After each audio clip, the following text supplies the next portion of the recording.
দরজা লাগাই না ডাকছি, এর মা দরজা খুলছে পরে আমি ঘরে গেছি, ঘরে গিয়া ডাকতেছি মনুরে মনুর খবর নাই। আমি ভাবলাম লুগাই হারিছি নি, মিষ্টির কথা খুঁজছে যে লুগাই হারিছি নি, খুঁজা বার করবার লেগে ঘুমাই খুঁজতে মিষ্টি আমি খুঁজতে এখানে যদি বিছনা ঘুমাইছে যে এখানে বিছনার থেকে নাই। এরপরে আমি খুঁজতে যখন মোবাইলের টর্চ মারিয়া খুঁজা গিয়া ফাইলাম আর কি কেন এই অবস্থা। মেয়েটার নাম কি? আখি দেবনাথ। বয়স কত? বয়স 7 বছর। বাবার নাম কি? আশিস দেবনাথ। ঘটনাটা কে করছে?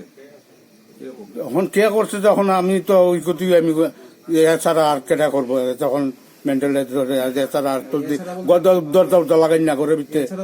এই মেয়েটার বাবা? হ্যাঁ, আর তো মানুষ নেই করো। আপনার কি মেয়েটা আপনার কি হয়? আমার নাতিন। মেয়েটার বাবার নাম কি? আশিস দেবনাথ।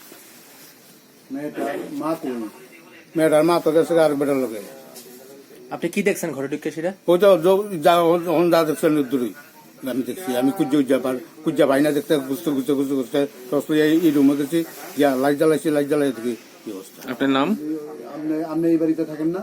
হ্যাঁ, আমি তো বাজার থেকে আইছি। আপনার নাম? বীরেন্দ্র দেবনাথ। কোন জায়গাটা? পশ্চিম সোনাতলা। অনুমান 9টার দিকে আমরা খবর পাই যে আমাদের পশ্চিম সোনাতলা এরিয়াতে একটা মাইনর গার্ল বাচ্চা মেয়ে মার্ডার হয়েছে বলে। আমরা তৎক্ষণাৎ আমাদের টিম নিয়ে আমরা ওই ঘটনাস্থলে আসি এবং আমরা দেখতে পাই এখানে একটা রক্তাক্ত আধা গলা কাটা একটা বাচ্চা মেয়ে মৃতদেহ, এবং জানতে পারি এখানে যে মেয়েটার বাবা যে আশিস দেবনাথ ও নিজেই নাকি ওর ইয়েকে খুন করেছে। আবার আমরা সঙ্গে সঙ্গে আমাদের সিনিয়র অথরিটিকে জানাই এবং পাশাপাশি আমরা ঘটনাস্থলে মোবাইল ফরেন্সিক টিমকে আমরা অনুরোধ করি আসার জন্য। মোবাইল ফরেন্সিক রাত্রিবেলায় এসেছে এবং আমরা সাথে চারিদিকে আমরা 2-3 টিম তৈরি করে দিয়ে আমরা কালকে রাত্রের ভিতরে প্রায় 1টা নাগাদ আমরা গভীর জঙ্গল থেকে আমাদের বিশেষ করে তার বাড়ি পেরিয়ে পিছনে জঙ্গল থেকে আমরা একে উদ্ধার করি। বিশেষ করে যে এই ঘটনায় যে মেইন যুক্ত তাকে আমরা ধরতে পেরেছি, আশিস দেবনাথ তার নাম। তো অ্যাকর্ডিংলি আমরা তাকে গ্রেপ্তার করে থানায় নিয়ে যাই। একটা মার্ডার কেস তৈরি হয় তার এগেনস্টে।